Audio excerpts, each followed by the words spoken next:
You just bought a new laptop for $1,200. You put it on your credit card for the cash back and the purchase protection. Smart move. The money is already sitting right there in your checking account. You wait for the statement, you see the charge, and you pay every single cent before the due date. No interest, no late fees. Textbook responsible behavior. Then 2 days later, you open your credit monitoring app and your stomach drops. Your score fell 30 points overnight. No missed payments, no new accounts, no fraud. Just a mysterious nosedive that absolutely nobody warned you about. If this has happened to you, you are not alone. Millions of Americans watch their credit scores swing wildly every single month, and they have no idea why. Because nobody ever taught them the one calendar date that actually controls their score. It is not the due date, it is a completely different date that your bank quietly buries in the fine print. In this video, I am going to break down exactly how your bank photographs your financial life, why that photograph almost always catches you at your worst, and how shifting one payment by just 2 days can separate a decent score from an elite one. Today we are cracking open credit utilization, the most misunderstood and most powerful variable in the entire credit scoring formula. Payment history takes a decade to build. A hard inquiry sits on your report for 2 full years. But utilization? It resets like a light switch the moment you understand the reporting calendar. We are going to cover exactly when your bank sends your data to the credit bureaus, why paying in full does not mean your report looks clean, and the exact percentage targets that separate good from phenomenal. My name is Dave, and I spend way too much time thinking about the hidden rules of personal finance, credit mechanics, and the systems quietly draining your wealth. If you are someone who wants to stop playing a rigged game blind and start playing it smart, hit that subscribe button and give this video a thumbs up if it saves you from the next mystery point drop. Now let us talk about the trap. From a young age, we are conditioned to worship the payment due date. And it matters. Miss it and you get a late fee and a negative mark that follows you for 7 years. But here is the problem. We assume that when we send a payment, the credit bureaus, Experian, TransUnion, and Equifax, update instantly like a live scoreboard.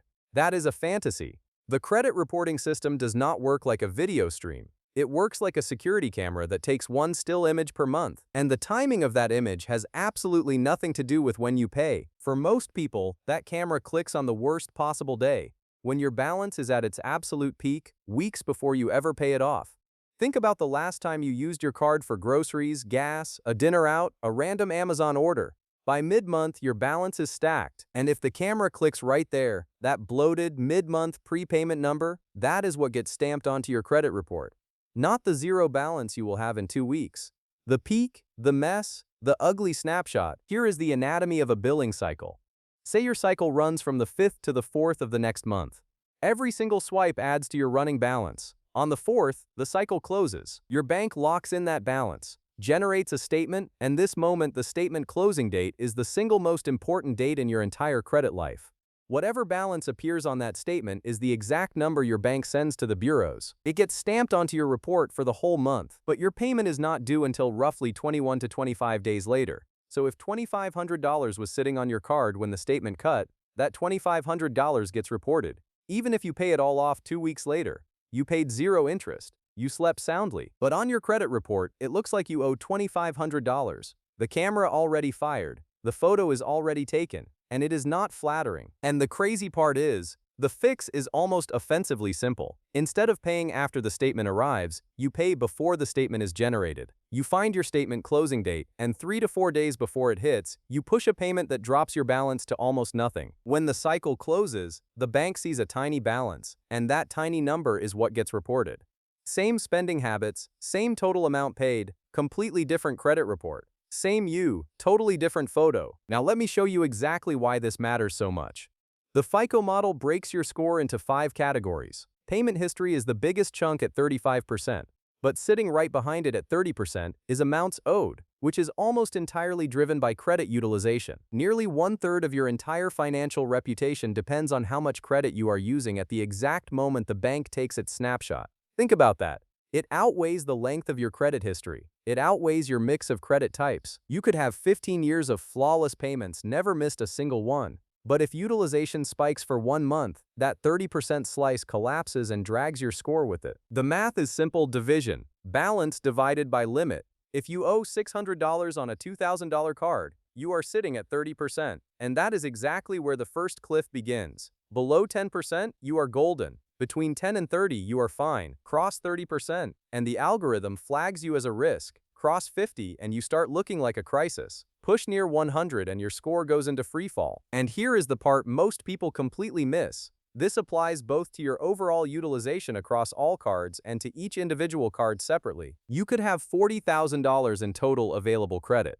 But if one card with a $2,500 limit is maxed out, the algorithm treats that single card as a red flag.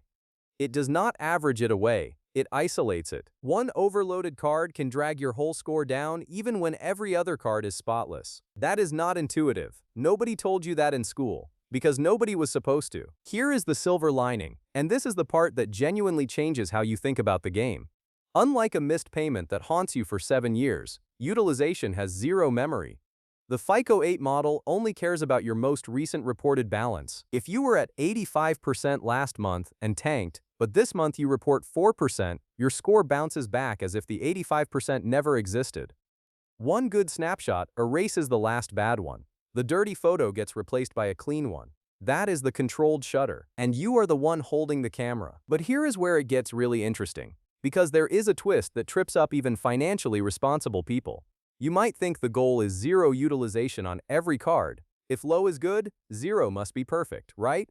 Wrong. Reporting zero across every single card can actually produce a lower score than reporting a small balance. Hear me out. The FICO model evaluates how you manage debt. If every card shows zero month after month, the model has no evidence that you are actively using credit. You look inactive, and an inactive borrower is a slightly bigger question mark than someone using credit responsibly. The system wants to see you playing the game. It just wants to see you playing it carefully. People with perfect 850 scores tend to hover between 1 and 7% utilization, not zero. The optimal strategy is called all card zero except one. Pay every card down to zero before their statement dates, but on one card, leave a tiny balance, maybe $10 or 1% of the limit. This tells the algorithm you are using credit but keeping it extremely controlled. And here is the key distinction that most people confuse. Reporting a balance is not the same as carrying a balance. You report $10 when the statement closes, then pay that $10 before the due date 3 weeks later. Zero interest, maximum score. The system thinks you are a responsible borrower. You pay nothing extra. Everyone wins, except the bank that was hoping you would slip. Alright, real talk. Have you ever had your score drop after doing something financially responsible? Paid off a car loan, closed an old card, paid down a big balance early? Drop a yes or no in the comments. Because the number of people this has blindsided is genuinely staggering. It feels like you followed all the rules. It feels like you did exactly what the commercials told you to do. It feels like the system is rewarding someone else for behavior that should be yours. It feels like the harder you try, the more the algorithm punishes you for it. It feels like the game has a different rulebook for the people who wrote it. And that brings us to the part nobody wants to say out loud, but everybody needs to hear. The credit scoring system was not designed with your financial freedom in mind. It was designed to serve lenders. The FICO score was created as a risk assessment tool for banks. Its job is to tell creditors how likely you are to borrow and keep borrowing. Not how disciplined you are, not how wealthy you are, how profitable you are as a customer. The system literally rewards you for being in controlled, managed debt. Pay off your mortgage early? Score drops. Pay off your car loan in one lump sum? Score drops. Close an old card you never use? Score drops. The algorithm interprets all of these as losses of data. It loses visibility into how you manage debt, and it penalizes you for disappearing from the game board. Here is what most people miss. The bureaus, Experian, TransUnion, Equifax, are private companies. They do not work for you. They sell your data to lenders. You are not their customer. You are their product. And the scoring formula is their product manual. Actually, let me put it this way. Imagine you are being graded in school, but the grading system was designed by the textbook company. The rubric rewards students who buy more textbooks, not the ones who learn the most. That is the credit score system. It rewards usage, not responsibility. Now, enough about the trap. Let us talk about the playbook. Because once you understand the system, you can use it. Step 1. Find the statement closing date for every single card you own. Not the due date, the closing date. Open a past statement PDF and search for the words billing cycle ends or statement closing date.